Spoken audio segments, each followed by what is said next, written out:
Bismillah. Assalamualaikum warahmatullahi wabarakatuh. Perkenalkan, nama saya Roja Azahra, BP 19101155110122. Saya dari Fakultas Ekonomi dan Bisnis, Prodi Akuntansi, Universitas Putra Indonesia YPTK Padang. Baiklah, pada kesempatan kali ini saya ingin menjelaskan suatu software yaitu SPSS, yang mana ini adalah tugas dari salah satu mata kuliah saya, yaitu Statistik Bisnis. Di mana mata kuliah Statistik Bisnis ini diampu oleh dosen pembimbing saya, yaitu Ibu Eliza SEMSI.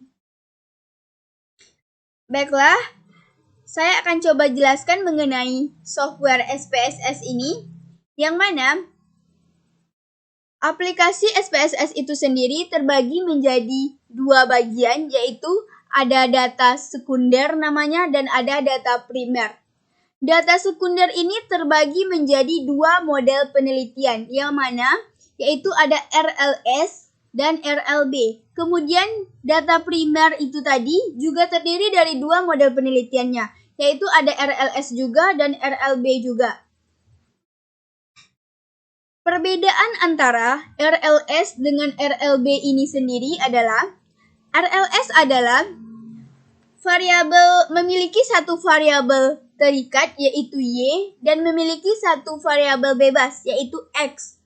Sedangkan RLB memiliki satu variabel terikat dan memiliki lebih dari satu variabel bebas. Biasanya variabel terikat dilambangkan dengan Y, sedangkan variabel bebas dilambangkan dengan X. Kemudian, RLS itu sendiri adalah regression linear sekunder, sementara RLB adalah regression linear berganda. Baiklah, saya akan coba jelaskan mengenai software SPSS ini, bagaimana cara pengolahan data menggunakan aplikasi ini. Saya sudah siapkan data di sini, data sekunder, model penelitian RLS dulu. Saya akan bahas yang RLS dulu ya. Saya akan bahas yang sekunder dulu di sini. Ya, saya sudah siapkan di sini datanya. Layar awal dari aplikasi SPSS ini adalah seperti ini. Di sini ada di pojok kiri bagian bawah ada pilihan data view dan variabel view. Langkah awal dalam pengerjaannya kita pilih terlebih dahulu variabel view. Kemudian kita ketik di sini ada tahun, ada Y dan ada X. Karena ini datanya sekunder RLS tadi, maka di sini variabel bebasnya hanya ada satu. Tapi nanti jika pada data RLB, maka nanti variabel bebasnya ada lebih dari satu. Mungkin di sini ada X1, X2, X3 dan seterusnya. Kemudian setelah kita isi di sini, desimal ini kita nolkan saja ya, karena saya tidak memakai angka di belakang koma. Kemudian setelah selesai ini kita isi, kita masuk kepada bagian data view. Kita masuk kepada bagian data view. Saat kita masuk ke data view, maka di sini saya sudah siapkan datanya. Setelah kita isi di sini saya buat 8 tahun. Kemudian kita klik analyze. Kita klik analyze di sini ya. Kemudian kita klik regression. Kemudian kita pilih linear. Setelah itu, kotak Y ini kita masukkan kepada kotak dependen. Kita masukkan melalui panah. Kemudian yang X ini kita masukkan juga ke kotak independen melalui tanda panah tadi. Kemudian di sini ada 4 macam. Ada statistik, ada plot, save, dan option. Tapi kita hanya perlu mengisi 2 bagian saja. Yang pertama kita isi statistik. Kita centang semua bagian regression coefficient. Baik itu estimasi, confidence, mode if, R-squared, description, path, collinearity. Kemudian bagian residual juga kita centang. Kemudian kita continue. Selanjutnya kita masuk kepada plot. Pada plot, spreadsheet ini kita masukkan kepada kotak Y. Kemudian zip read ini kita masukkan kepada kotak X. Kemudian standar dz residual plots ini kita centang kedua-duanya. Histogram dan normal probability plot kita centang, kemudian continue. Continue, kemudian OK. Setelah OK, maka keluarlah tampilannya seperti ini. Baiklah, selanjutnya setelah tampilannya keluar, maka di sini ada banyak tabel ya. Tapi tabel yang kita ambil hanya 3 tabel, yaitu ada tabel model summary. Kemudian selanjutnya ada tabel ANOVA. Dan yang terakhir tabel yang kita gunakan adalah, tabel koefisien namanya. Ini, tabel koefisien ini. Kita ambil tabel koefisien. Kemudian juga kita ambil 2 gambar. Kita ambil 2 gambar ini. Yaitu ada gambar normal, ini. Kita ambil gambar ini. Normal PP plot of regression standard dz residual. Kita ambil gambar ini 1. Kemudian scatter plot. Ini, gambar scatter plot. Caranya setelah selesai di sini, maka kita pindahkan tabel ini kepada Word. Caranya adalah kita klik tabel model summary ini, kemudian kita klik kanan, kemudian kita klik copy. Nanti kita pastikan pada Microsoft Word kita. Ini saya sudah sediakan yang RLS juga ya. Ini saya sudah sediakan nih. Tabel model summary dari penelitian RLS. Ya, di sini sudah dijelaskan bahwa R-squared berlaku untuk kedua model penelitian, yaitu RLS dan RLB. Sementara adjust R-squared hanya berlaku untuk model RLB saja. Di sini juga sudah dijelaskan, dikarenakan model penelitian ini adalah RLS, maka menggunakan R-squared atau koefisien determinasi. Jadi kesimpulannya, di mana variansi naik turunnya berpengaruh variabel bebas terhadap variabel terikat, yaitu sebesar 88,6%. Di mana angka ini saya dapatkan? Sesuai dengan penjelasan tadi, saya dapatkan dari R-squared. Ini dia tabel R-squared ini. Saya pindahkan ke sini menjadi persen, 88,6%. Saya dapatkan dari 0,886 dikali 100, maka dapat 88,6%. Sedangkan sisanya dari 100% adalah 11,4%. Yaitu pengurangannya 100% dikurang 88,6%, maka dapat hasilnya 11,4%.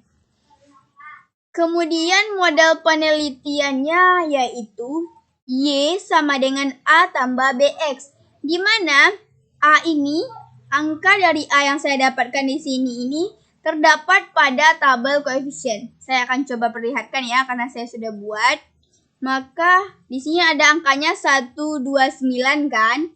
Jadi kita lihat pada tabel koefisiennya. Ini dia tabel koefisien. Ini terdapat pada kolom unstandardized coefficient di bagian B. Ini 12908,432 ini. Ini angka untuk nilai A. Kemudian tadi ada X juga kan? Model penelitiannya tadi di atas ada X kan? Tadi ada X. Nih, saya akan lihatkan.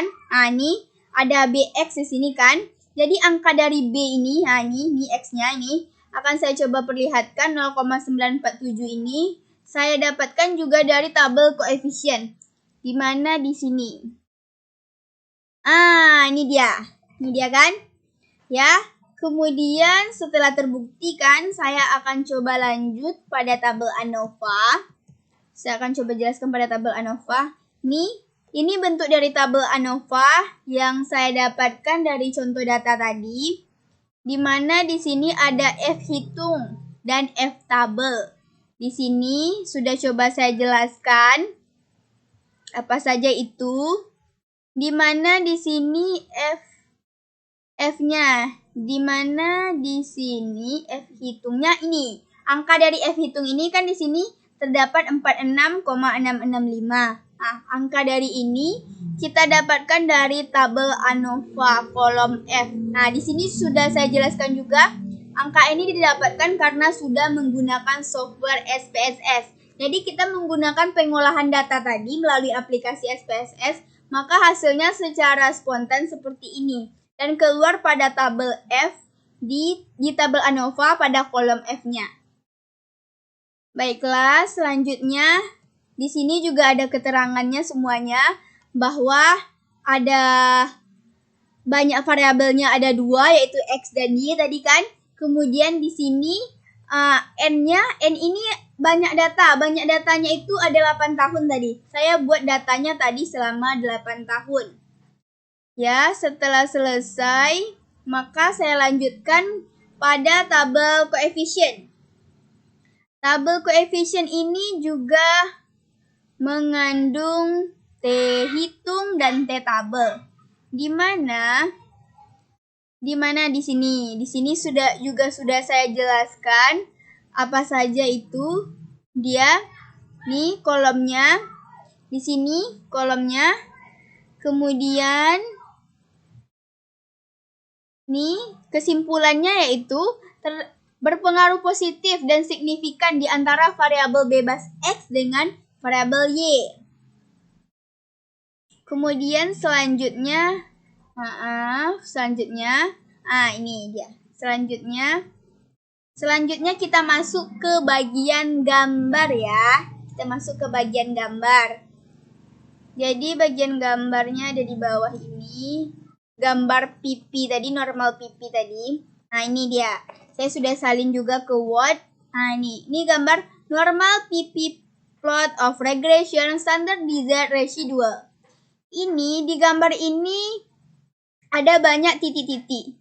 Di mana titik-titik pada gambar normal PP plot ini mendekati garis diagonal. Garis tengah ini mendekati garis diagonal. Yang mana artinya jika dia mendekati garis diagonal, berarti dia dapat dikatakan berdistribusi normal.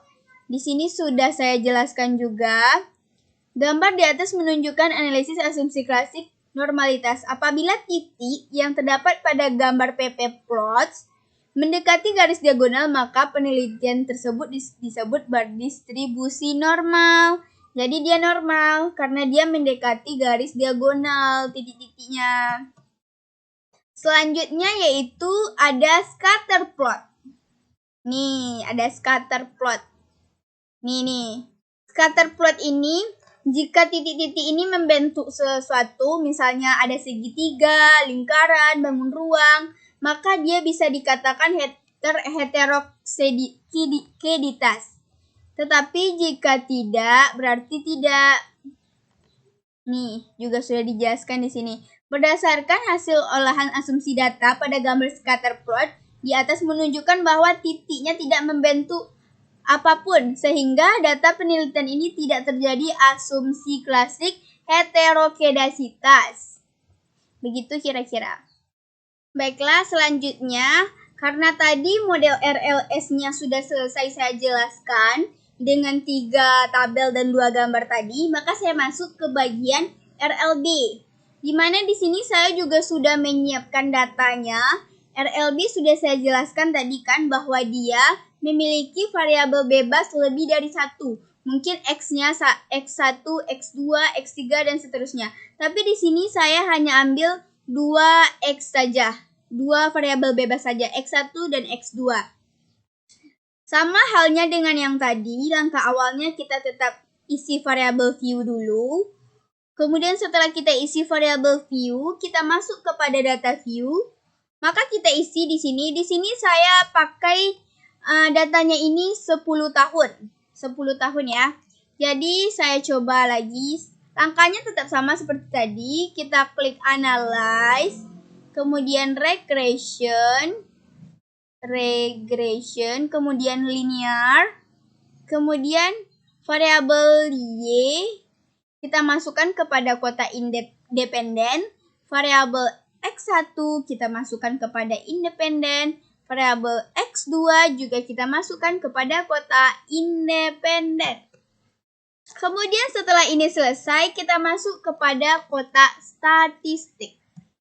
Kita masuk kepada kotak statistik, kita centang lagi semua regression, coefficient. Semuanya kita centang.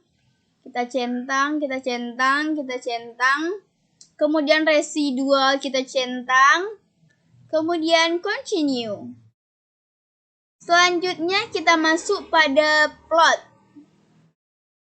Seperti tadi, spreadsheet kita masukkan pada kotak Y, kemudian zprint kita masukkan kepada kotak X. Kemudian standardized residual plot ada dua pilihan di sini, yaitu ada histogram dan normal probability plot. Kita checklist dua-duanya di sini, checklist. Kemudian continue. Setelah selesai kita oke deh. Oke, selanjutnya dia akan keluar seperti tadi kan, regression di sini. Dia keluar, di sini pun terdapat ini dia. Di sini ada tabel model summary sama seperti tadi, tabel ANOVA, tabel coefficient. Di sini juga ada. Nih dia. Nih. Maaf. Hilang dia. Ini dia. Nih.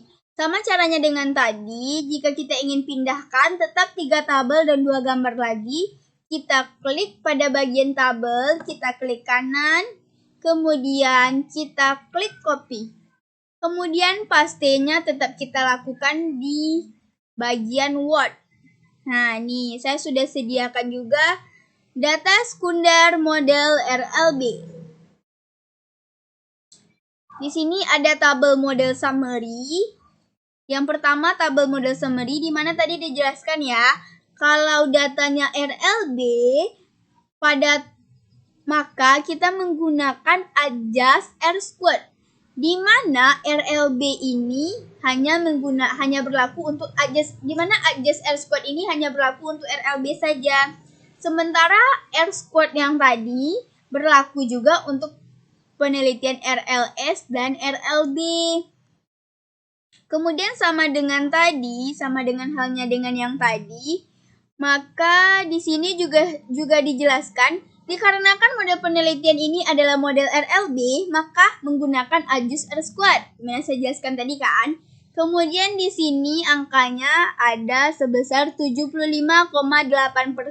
Di mana kita dapatkan angka ini? Dari adjust R-squared, karena tadi dijelaskan bahwa RLB menggunakan adjust R-squared untuk tabel model summary. Jadi angkanya kita ambil dari kolom adjust R-squared, yaitu di sini 785 kan. Jadi kita jadikan persen 0,758 dikali 100, makanya dapat 75,8%. Sedangkan dari persentase 100%, 75,8 ini sisanya adalah sebesar 24,2%. Di sini saya sudah buatkan juga. 100% dikurang 75,8 dapat 24,2%. Di sini selanjutnya model penelitian. Pada model penelitian ini sedikit berbeda ya dari model penelitian RLS tadi, karena di sini kan kita memiliki lebih dari satu variabel bebas. Nah, di sini saya memiliki 2 variabel bebas, makanya model penelitiannya jadi begini. Jadi ada X1 dan X2-nya. Dan caranya juga sama seperti tadi, bahwa A ini kita dapatkan dari tabel koefisien, sama halnya dengan yang tadi. Ini saya akan coba perlihatkan kembali. Di sini juga nanti ada terlihat variabel X1 dan X2-nya. Kita lihat ya.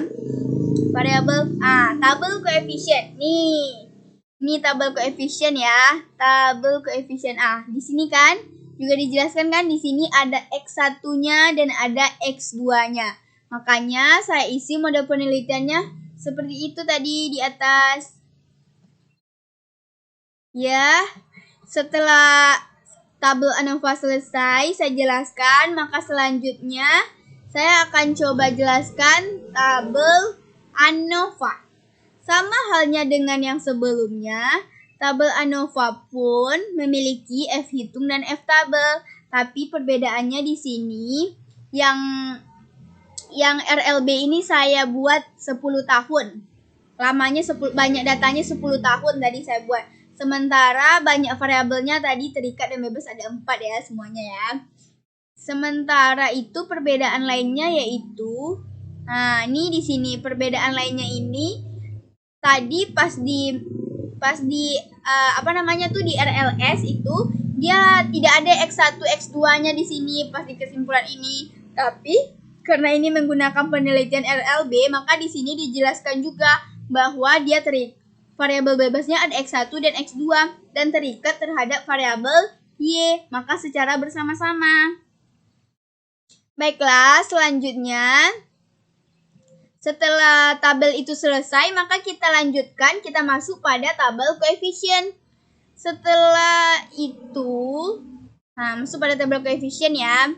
Setelah tabel koefisien, di sini dijelaskan secara terperinci sekali yang mana variabel T hitung X1-nya ada di sini, X2-nya juga ada.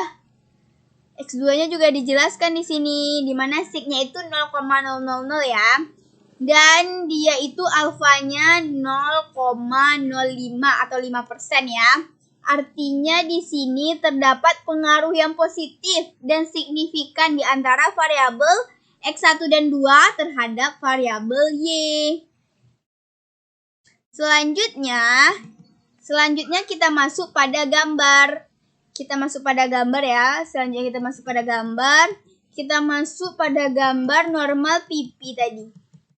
Kita masuk pada gambar normal pipi. Ini dia gambar normal pipi. Sama halnya dengan yang tadi, normal pipi ini juga mendekati, bahkan dekat sekali dengan garis diagonal. Karena dia dekat dengan garis diagonal, maka tadi dia itu berdistribusi normal. Dia nih semuanya dekat dengan garis diagonal, makanya dia berdistribusi normal. Dikatakan berdistribusi normal. Kemudian selanjutnya adalah gambar scatter plot. Gambar scatter plot. Di sini gambarnya tidak membentuk apapun. Tidak membentuk segitiga, lingkaran, trapesium, dan tidak juga membentuk apapun. Jadi, karena dia tidak membentuk apapun, kesimpulannya,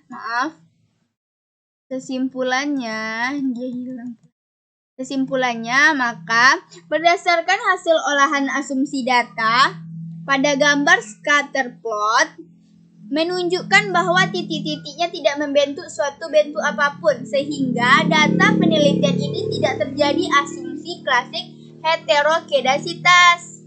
Jadi sama halnya dengan hal tadi ya. Baiklah, itulah model penelitian RLB dan model penelitian RLS yang dapat saya jelaskan. Ini bentuk datanya sekunder ya. Semoga apa yang saya jelaskan dapat bermanfaat.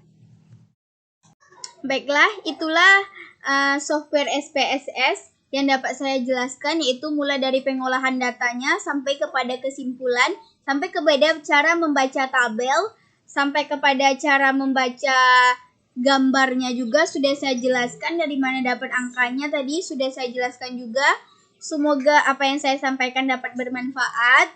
Saya sudahi dengan Assalamualaikum warahmatullahi wabarakatuh.